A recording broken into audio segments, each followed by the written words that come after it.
Welcome to Hello Port Hueneme. I'm your host, Tom Dunn, and today we're at the Navy Port, and I am with Teresa Mitchell. Welcome, Teresa. Hello. You are the Public Affairs Officer for the Naval Base Ventura County. Yes, well, today we're going to visit with first the Commanding Officer of Naval Base Ventura County, Captain Chris Yonke, is going to give us a brief, and it's a general overview of the three locations that make up Naval Base Ventura County. That's Port Hueneme, which we'll see today, Point Magoo, most of the aviation squadrons, and San Nicolas Island. But today at the port, we're actually visiting with one of our unknown squadrons, sometimes unknown units, and that's the Army LCUs. That's the 481st Transportation Company, and they have 4 LCUs out here. We're going to go aboard ship, so we're going to go underway and do a firefighting demonstration and a transportation demonstration, live demonstration. We're also going to be visiting with UCT2, that's Underwater Construction Team 2, and they're one of 2 worldwide underwater diving construction, and they're going to do a live demonstration of their surface supply air dive capabilities. Okay, it sounds like we have a lot on our plate, and it should be interesting. I can't wait to take the ship out into the waters and see what it's like. So we're going to go over to the ship, so join us, and we'll see you in a minute or two. All right, thank you. Our last speaker is... That's the other way around. Good morning, everyone. Captain Ray Jordan. I'm the company commander for the 41st Transportation Company Heavy Boat stationed out of Port Hueneme. I apologize for the slide deck. I only have 3 slides. I was having computer issues earlier, but I can brief by exception pretty well. So the way my command is broken up, myself as company commander, my first sergeant standing behind you. We are the face of the 481st. Everything runs through us. We are reservists as well. I don't know if you realize that or not. So we are only 1 week a month, 2 weeks a year. In reality, we're here a little bit more than that. But we're a tenant here, and we appreciate all the support we can get from the host and the base. I love being able to talk about my unit and what we can do, so I appreciate you guys coming out so we can sell our story. And yes, the question we get all the time is the Army has boats. Yes, we actually have more floating craft than the Navy. The Navy has more airplanes than the Air Force, so it's kind of ironic. So here's our mission. A lot of words, a lot of technical stuff. Long story short, we get the big stuff in the boats out at sea to shore with unimproved ports and upward rivers. Our vessels, can you just go to the next slide real quick? It shows the boat. Here's what the boat looks like.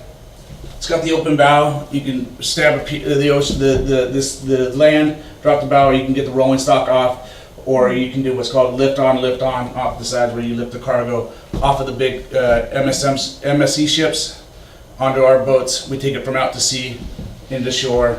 We're the taxiway or the middleman. We do a lot of work with NCT2. They provide us training. We provide a platform for them, so we do a lot of joint operations. We go down and we deal with the SEAL teams down in San Diego, where they attack our boats, and we do vessel defense. I just had 2 crews return from a deployment in Kuwait, where we did a lot of the theater lift in Kuwait. And then we are also part of DISCA, where if an earthquake happens or the hurricanes down in Puerto Rico, we have a unit on the East Coast. So I'm one of 2 heavy boat companies, one on the East Coast, one over here.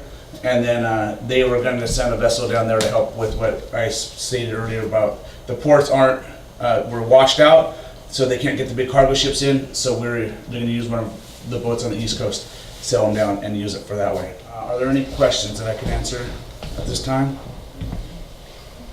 So again, like the other 2 gentlemen, we appreciate you guys coming out. We love being able to talk about our story and getting it out there. So any opportunity we can, we like to do it.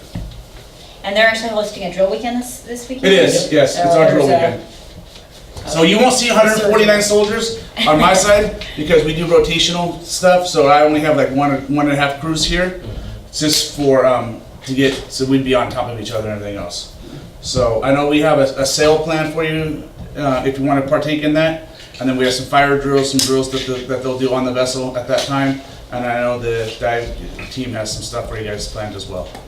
So we can ask questions out on the boat, or there'll be some other members.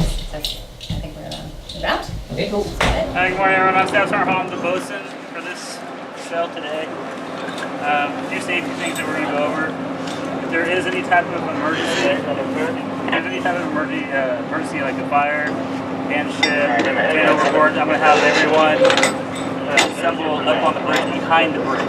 There's a rescue workboat you'll see when we go up and take a tour of the vessel. And then when we're handling lines, just make sure you're away from the edge of the handrails and the guardrails. My guys are going to be running up and down the pier, the vessel, sorry, and the pier to run the line. So make sure you just kind of stand out to the side. The restrooms are inside. We'll show you that when we do a tour. Other than that, All right. Well, thank you. pretty good. So, any questions at all? To get 2 divers set up, feel free to come right up to the edge. We're going to do a kind of run, show you guys through the dive. I'm going to turn it over to Lieutenant JG Zach Naskotsky and then Chief Caprillion over here. They can kind of walk you through and talk you through everything while these guys are getting all set up and ready to enter the water. So you guys can do it simultaneously. And we can do a few different modes of decompression. We can decompress them in the water on air. We can decompress them in the water on air and O2, which we don't have an O2 rack set up right now. And once we get them to their 30, 20-foot stop in the water, we'd switch them to oxygen, and then they would breathe oxygen in the water. Or we can forego all of that, and at 40 feet in the water, we'll just pull them up, get them on the surface, undress them, put them in a recompression chamber, and then put them on oxygen down at 50 feet, and decompress them there inside the chamber where it's warm, say underneath it here. Yeah, underneath the boat, so you can't get any sunlight. Gotta go. On service! 58-second ascent. Red dot, run it over. I want the cameraman to get down on the back. Get back. Come here, baby. Come here.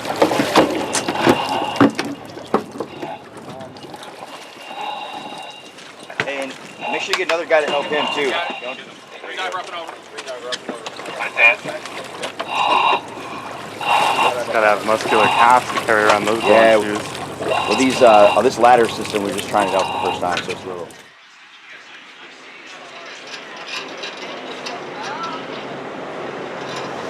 bridge, that's where everything happens. You got that side line. He's going to give you a quick brief on how the bridge operates, but I'm going to meet my chief engineer, Carl Speaker. He's the officer aboard in charge of everything below decks. So once we get tied up, if anybody wants to go in the engine room, Mr. Speaker will escort you down there. You need earphones because our engine's still going to be running.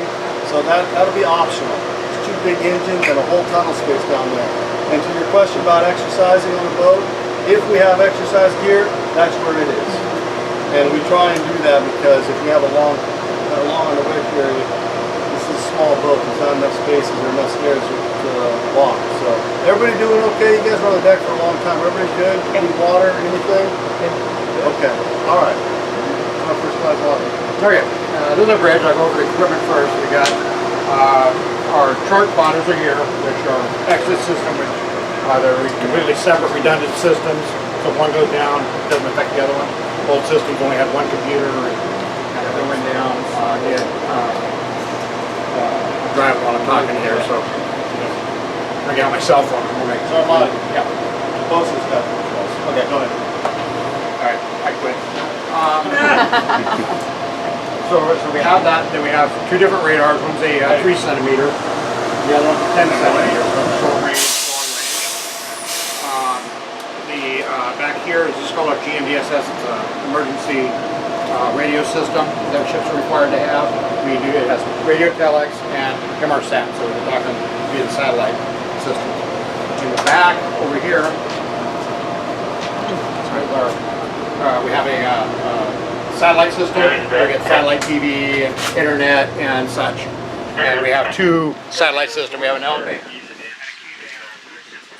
in the paint locker right here on the upper left. Yeah. And so we have some of the hazardous chemicals, the paint, some oil, some of that stuff. And we like to keep it contained in one spot, so that way if it does catch fire, it's only going to burn it. So, and I'm relying on the next senior person to know, yep, he's doing that right. Yep, he's done that right. Okay. No, just because I was wondering. Check in the back of his hand. About to open the bulkhead. Yeah, he took off his glove. Took off his glove. You did?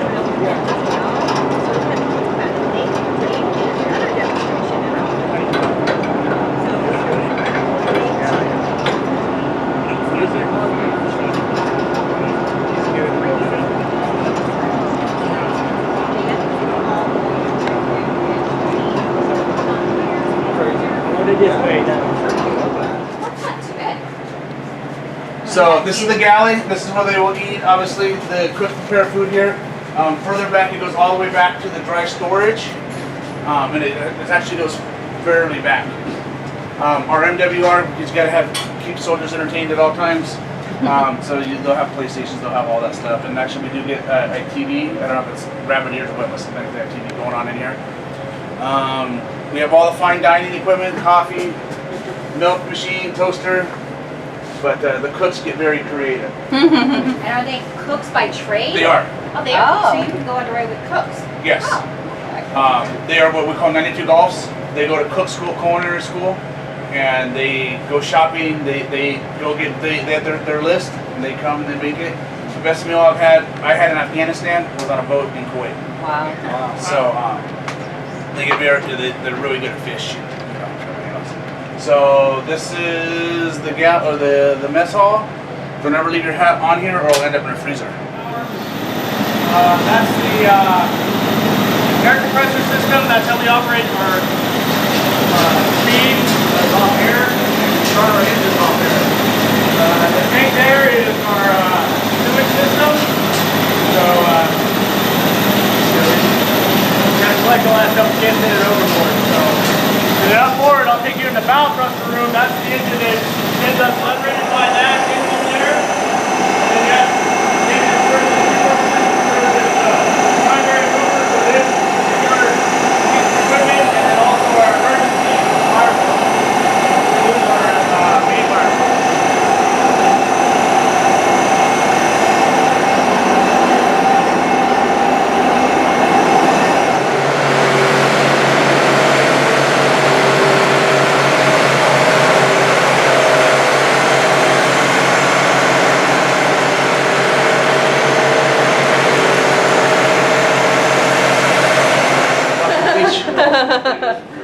This is the head. They do. Because I want them living, breathing in the boat. Right, okay. My cooks cook, and if they're at battle, somebody they're staying on the boat. So it saves the Army money on lodging. Bathroom here, bathroom forward up there, laundry room back over here. It just makes a big circle. Your vessel master and chief engineer is sleeping at the forward lodging. You can go in here, there's nobody in here if you want to see what a bathroom on a boat looks like. And then we'll take you, and then you can poke your head down there to the laundry room. We do the laundry room here. Most fires that happen are the lint traps on the dryers. So they always have somebody that's one of their bills. That's the lint traps. So if you want to come in here, check this out, just walk around this.